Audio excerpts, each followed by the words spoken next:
और इधर अवदीका में यूक्रेनी सेना को बड़ी चोट। रूस ने यूक्रेन के कमांड पोस्ट को तबाह किया। आर्टिलरी हमले में यूक्रेनी कमांड पोस्ट ध्वस्त हुआ है।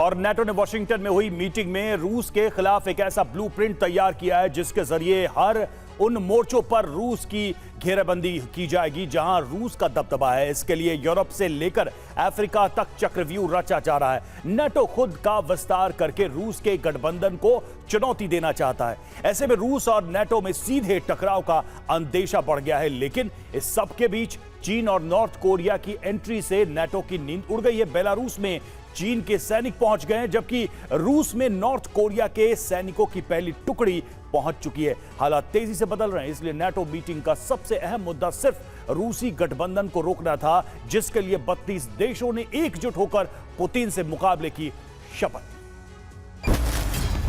नेटो मीटिंग में 3 देशों को लेकर रणनीति बनाई गई, जिसमें रूस, यूक्रेन के अलावा तीसरा नाम चीन का था।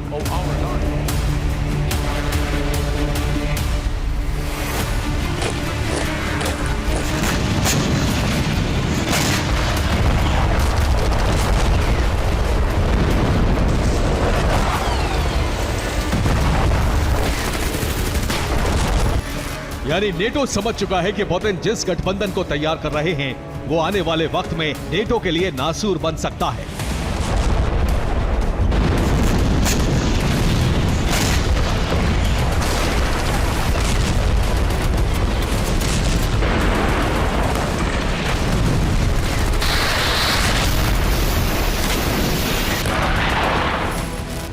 इसलिए नेटो ने पुतिन के गठबंधन को शुरुआत में ही तोड़ने का प्लान बनाया है। इसके लिए तमाम नेटो देशों को अलर्ट कर दिया गया है। हथियारों का प्रोडक्शन बढ़ाने के लिए कहा गया है और रूस से मुकाबले के लिए तैयार रहने का फरमान जारी हो गया है।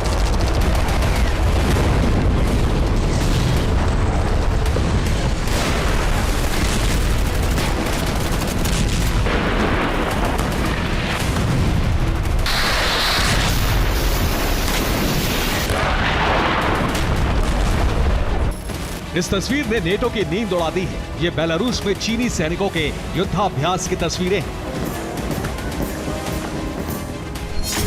नेटो ने दावा किया है जिसमें चीनी सैनिक युद्धाभ्यास के बहाने बेलारूस में स्थायी ठिकाने बना रहे हैं और ये काम पोलैंड बॉर्डर से महज 4 किलोमीटर दूर हो रहा है।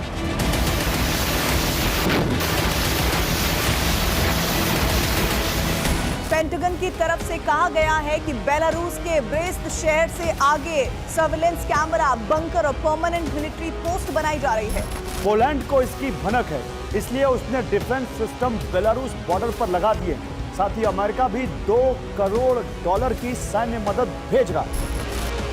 नेटो के लिए सिर्फ चीनी सैनिकों की बेलारूस में एंट्री ही नहीं है, बल्कि नॉर्थ कोरियाई सैनिकों का पहला बैच भी रूस पहुंच चुका है। यानी रूस अपने गठबंधन देशों को धीरे धीरे युद्ध में शामिल कर रहा है, जो पश्चिमी देशों में बारूदी जलजला लाने की तैयारी में है।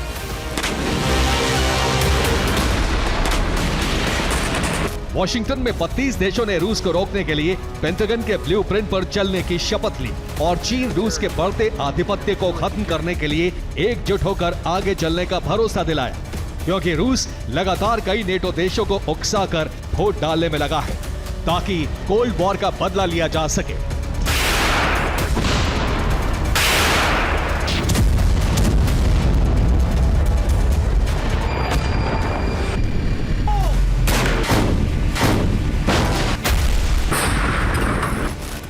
रूस की तरफ से कहा गया है कि किसी भी सूरत में नेटो और अमेरिका का वर्चस्व खत्म कर दिया जाएगा। इसके लिए यूरोप से लेकर मिडिल ईस्ट तक जाल बिछा दिया गया है।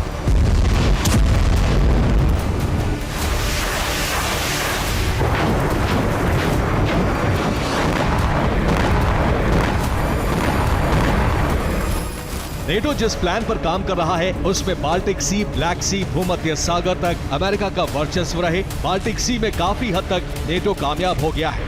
बाल्टिक देशों से नॉर्डिक तक रूस की घेराबंदी कर सके, जबकि ब्लैक सी से लगे पूर्वी बाल्कन स्टेट्स को नेटो में शामिल करके विस्तार किया जा सके। जिससे भूमध्य सागर में भी अमेरिका का दबदबा बना रहे। हालांकि अरब में रूस ईरान के साथ मिलकर बड़ी तैयारी कर रहा है। पूर्वी बाल्कन स्टेट के कौन से देश नेटो शामिल कर सकता है, उनके नाम सुन लीजिए। बोस्निया, हर्जेगोविना, कोसोवो और सर्बिया। अमेरिका उसी स्ट्रैटेजी पर काम कर रहा है जैसा उसने ईस्टर्न यूरोप में बाल्टिक सी में रूस की घेराबंदी की, जिसके लिए स्वीडन और फिनलैंड को नेटो का सदस्य बनाया। अब अमेरिका ईस्टर्न बाल्कन में बचे हुए देशों को भी नेटो में शामिल करना चाहता है ताकि ब्लैक सी में रूस के दबदबे को खत्म किया जा सके। नेटो की प्लानिंग पर रूस भी पलटवार करने की तैयारी में है। रूस पहले से ही मिडिल ईस्ट में एक्टिव है। दूसरी तरफ उसने भूमध्य सागर में न्यूक्लियर सबमरीन की तैनाती करके सीधे फ्रांस और ब्रिटेन को चैलेंज किया है।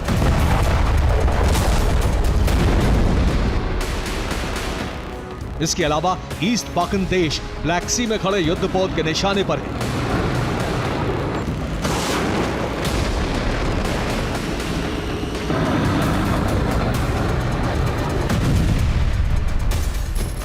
जबकि बाल्टिक सागर में रूस स्कॉटलैंड पर कभी भी हमला कर सकता है। वहीं कुछ दिन पहले एस्टोनिया की समुद्री सीमा में घुसपैठ करके उसने अपने इरादे भी जाहिर कर दिए। यानी रूस हर उस मोर्चे पर नेटो पर भारी पड़ रहा है जहां उसे चैलेंज किया जा रहा है। खासतौर से बाल्टिक में उसने कैलिनिनग्राड बेस को वॉर रेडी करके बता दिया है कि वो किस हद तक जा सकता है। रूस के सिक्योरिटी काउंसिल के डिप्टी चेयरमैन दिमित्री मेदवेदेव ने नेटो को धमकी देते हुए कहा है कि नेटो की वॉशिंगटन समिट में यूक्रेन के लिए जो रास्ता तय हुआ है, उसके बाद रूस के पास दो रास्ते बचते हैं, या तो यूक्रेन का खात्मा हो या फिर नेटो का। वैसे इससे बेहतर है कि दोनों का काम तमाम हो। यानी रूस मानकर चल रहा है कि अब वक्त नजदीक आ चुका है जब नेटो से उसकी भिड़ंत हो सकती है। इसलिए नेटो भी उन देशों में हथियारों की खेप भेज रहा है जो रूस के निशाने पर है। अमेरिका ने जर्मनी में लॉन्ग रेंज मिसाइलें तैनात करने का ऐलान किया है, जबकि एस्टोनिया में पहले ही F-16 का एयर बेस बना दिया गया है।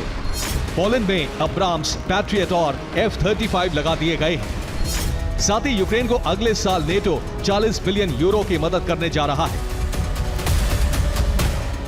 इसके अलावा यह भी कहा गया है कि नेटो कभी भी यूक्रेन में रूस के कब्जे वाले इलाकों को मान्यता नहीं देगा, जैसे अभी तक क्रीमिया को रूस का हिस्सा नहीं माना है।